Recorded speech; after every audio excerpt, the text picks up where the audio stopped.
છઠ્ઠા દિવસે સયાજી હોસ્પિટલમાં શેરી નાટક અને ગોત્રી હોસ્પિટલમાં ગીત ગાઈને તબીબોએ પોતાનો વિરોધ જારી રાખ્યો હતો। વડોદરા શહેર જિલ્લામાં 2500 ડોક્ટરો હડતાલ પર। રેસિડેન્ટ ડોક્ટરોની હડતાલને લઈને સયાજી હોસ્પિટલમાં આવતા હજારો દર્દીઓ પરેશાની ભોગવી રહ્યા છે। જ્યાં 15 ડોક્ટરની જરૂર છે ત્યાં માત્ર 4 ડોક્ટર કામગીરી કરી રહ્યા છે, ત્યારે અનેક દર્દીઓ મુશ્કેલીમાં મુકાયા છે। આજે સરકાર સામે નાટકના માધ્યમથી પોતાની માંગણીઓ અંગે રજૂઆત કરી રહ્યા છે। કોલકાતા દુષ્કર્મ અને હત્યા મામલે શરૂ થયેલા આંદોલન હવે ગુજરાત સરકાર સામે। વડોદરા શહેર જિલ્લામાં 2500 ડોક્ટરો હડતાલ પર છે।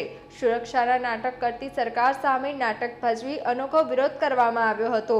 વધુમાં જણાવ્યું હતું કે આજે લોક જાગૃતિના ભાગરૂપે અમે એક નાટક રજૂ કરવાના છીએ।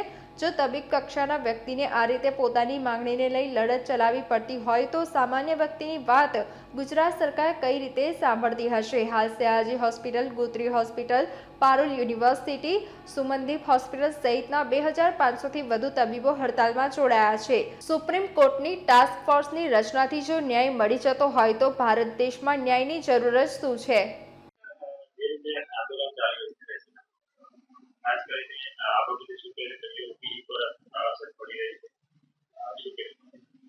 ઓપીડી પર બેશક અસર તો પડી જ છે। આશરે 50% જેવા ઘટાડો તો નોંધાયો જ છે, પરંતુ અમારી સેવાઓ સંપૂર્ણપણે ચાલુ જ છે। હા, દર્દી ઓછા તો થયા જ છે થોડા। સર્જરી વિભાગમાં કેવી સ્થિતિ છે? કેટલા ઓપરેશન થાય?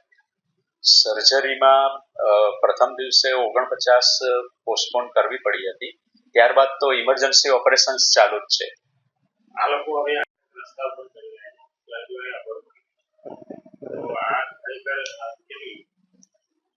એમનો વિરોધ તો વ્યાજબી છે।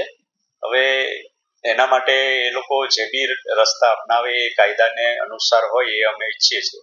આ લોકો હવે હડતાલ ઉપર જવાનું કહે છે, ઇમરજન્સી સેવા પણ બંધ કરે। આગામી સમયમાં આપના તરફથી કઈ રીતે તૈયારી?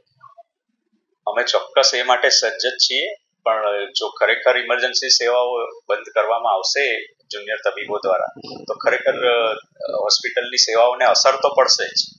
આ રસ્તાઓ બંધ કરી લાગશે? રસ્તાઓ થોડા સમય માટે એ લોકોએ બંધ કર્યો તો, પણ હવે તો ખુલી ગયા છે।